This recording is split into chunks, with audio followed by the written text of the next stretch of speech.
غریبی کو کہ یہ غریبی میرے حضور آقا علیہ الصلوۃ والسلام کے گھر سے آئی ہے۔ اور حضور علیہ الصلوۃ والسلام کی جب پیدائش ہوئی تو مکے میں کچھ لوگ مالدار تھے، اور عرب کا دستور تھا کہ اگر بچے پیدا ہوتے تھے تو ان کو مائیں دودھ نہیں پلاتی تھی، دائیاں دوسرے شہروں سے دائیاں آتی تھیں اور ان کو لے جاتی تھیں، اور جب تک سن ان کا دودھ پینے کا ہوتا تھا تب تک وہ دائی یہاں دودھ پلاتی تھی۔ ان کے پاس جانور بکریاں ہوتی تھیں، دودھ نہیں ہوتا تھا لیکن جانور ان کے پاس وہ گاؤں کے علاقے سے آتے تھے اور لے جاتی تھی۔ جب تک دودھ پیتے تھے اس کے بعد دودھ پینے کے بعد ان کے جو گھر والے تھے اس کو دائی کو کچھ پیسے دیتے تھے۔ تو اسی طریقے سے جب حضور علیہ الصلوۃ والسلام کی ولادت ہوئی شہر مکہ میں تو قبیلہ بنو سعد سے بہت ساری دائیاں آئی تھیں، اور اسی دائی میں سے کچھ دائی امیر گھروں سے تھی، اور ایک دائی تھی وہ جس کا نام حضرت حلیمہ سعدیہ رضی اللہ عنہا، بہت غریب تھی۔ ان کے گھر میں کھانے پینے کے لیے کچھ نہ تھا، ان کی جو بکریاں تھیں وہ بھی بڑی کمزور لاغر سی تھی، ان کے پاس سواری کے لیے ایک اونٹنی تھی وہ بھی بالکل لاغر تھی اور کمزور تھی۔ لیکن جب کچھ نہ رہا تو انہوں نے فیصلہ کیا کہ اب ہمارے پاس تو کچھ نہیں، جاتے ہیں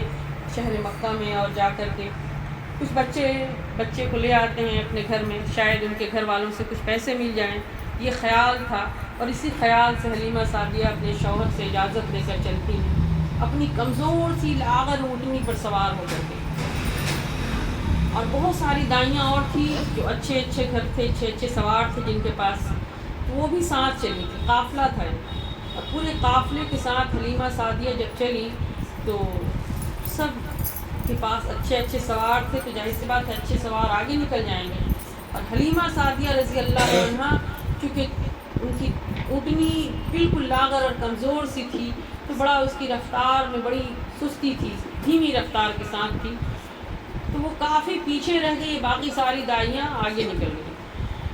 تو چلتے چلتے جب حلیمہ سعدیہ رضی اللہ عنہا کافی پیچھے رہ گئیں اور یہ ساری دائیاں شہر مکہ میں پہلے داخل ہو گئیں، تو خیال تھا کہ جب پہلے داخل ہوئی ہیں تو پہلے آنے والے بڑے گھروں سے امیروں کے بچے انہوں نے اٹھا لیے، جتنے لوگ کے گھر میں بچے ہوئے تھے امیروں کے بڑے بچے۔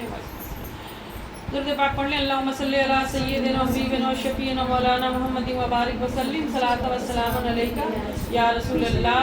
صلی اللہ علیہ وسلم۔ ساری دائیاں آ گئیں، اور آنے کے بعد میں سب اپنے جس کو جو گھر ملا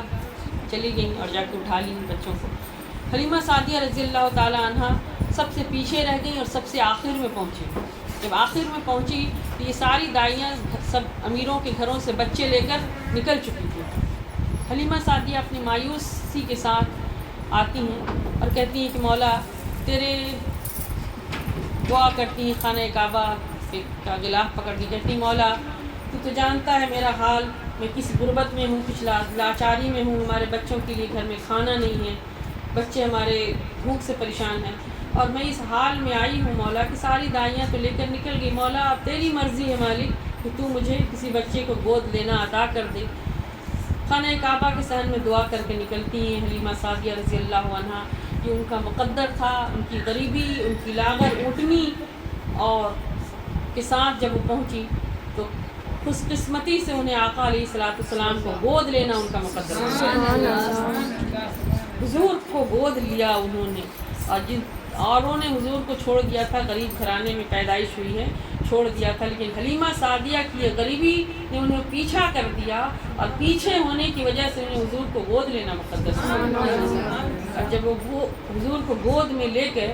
اپنی لاغر اونٹنی پہ سوار ہوئی اور چلی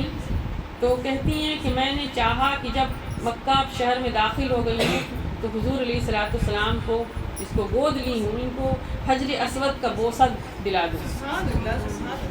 حضرت سیدہ آمنہ رضی اللہ عنہا نے کہا کہ حلیمہ تو میرے بچے کو لینے آئی ہے، میرے پاس تو کچھ رقم نہیں کہ میں تجھے دوں، لیکن تو میرے بچے کو لے جا رہی ہے، تو میرے بچے کو لے جا رہی، میرے بچے کا دھیان رکھنا۔ حلیمہ سعدیہ رضی اللہ عنہا نے کہا فکر نہ کریں، میں آپ کے بچے کو انشاءاللہ تعالی اچھے سے پرورش کروں گی۔ جب حضور کو گود لے کر چلی تو حلیمہ سعدیہ کی لاغر اور کمزور اونٹنی میں اس قدر جان آ گئی اور وہ تیزی کے ساتھ چلنے لگی۔ جب شہر مکہ حرم مکہ میں داخل ہوئی تو انہوں نے چاہا کہ حجر اسود کا بوسہ دلا دوں۔ وہ فرماتی ہے کہ ابھی میں نے چاہا تھا کہ بوسہ دلاؤں، ابھی فاصلہ تھا کہ میں حضور کو گود میں لے کر تھی، اب حجر اسود سے فاصلہ تھا، میں نے دیکھا خدا کی قسم کہ حجر اسود کعبے کی دیوار چھوڑ کر باہر آ گیا اور اس نے آگے بڑھ کر حضور کا بوسہ لے لیا۔ جب یہ معجزات حلیمہ سعدیہ رضی اللہ عنہا نے دیکھے تو ان کا دل باغ باغ ہو گیا اور حضور کو گود لے کر جب چلی اور اونٹنی پر سوار ہوئی تو اونٹنی اس قدر تیزی کے ساتھ چلی کہ جو پہلے جو دائیاں آتے وقت ملی تھی راستے میں ان کو بھی پیچھے چھوڑ دیا، ان کو بھی پیچھے چھوڑ دیا اور لے کر کے چلی۔ اور اس کے بعد جب حضور کو لے گئی تو فرماتی ہیں کہ پھر جو معجزات اور کرامت معجزات جو ہوئے حضور علیہ السلام کے، کہ ساری کمزور اور لاغر بکریوں کے تھن سوکھ چکے تھے، حضور کو گھر میں لے کے داخل ہونا تھا کہ اس کا کمرہ روشن ہو گیا اور ساری بکریوں کے تھن دودھ سے بھر گئے۔ اس کے یہاں جو کچھ کھیتی کے نام پر کچھ پیڑ پودے لگے ہوئے تھے، سوکھے پڑے تھے، اس سب میں ہریالی آ گئی۔ حضور کی قدموں کی آمد کی برکت تھی حضور علیہ السلام کی۔ اور حلیمہ سعدیہ رضی اللہ عنہا نے جو حضور کو لیا تو ان کا نام ایسا چمکا کہ آج کسی امیر سے امیر دائی کا نام کہیں کتابوں میں نہیں آتا ہے، لیکن ان کا نام ہر کتابوں میں مل جائے گا اور حضور کی نعتوں کے ساتھ حلیمہ سعدیہ کا ذکر ہے رضی اللہ عنہا۔ یہ سب کچھ حضور کے معجزات کا حصہ ہے۔ درود پاک پڑھ لے، اللہم صلی علی سیدنا حبیبنا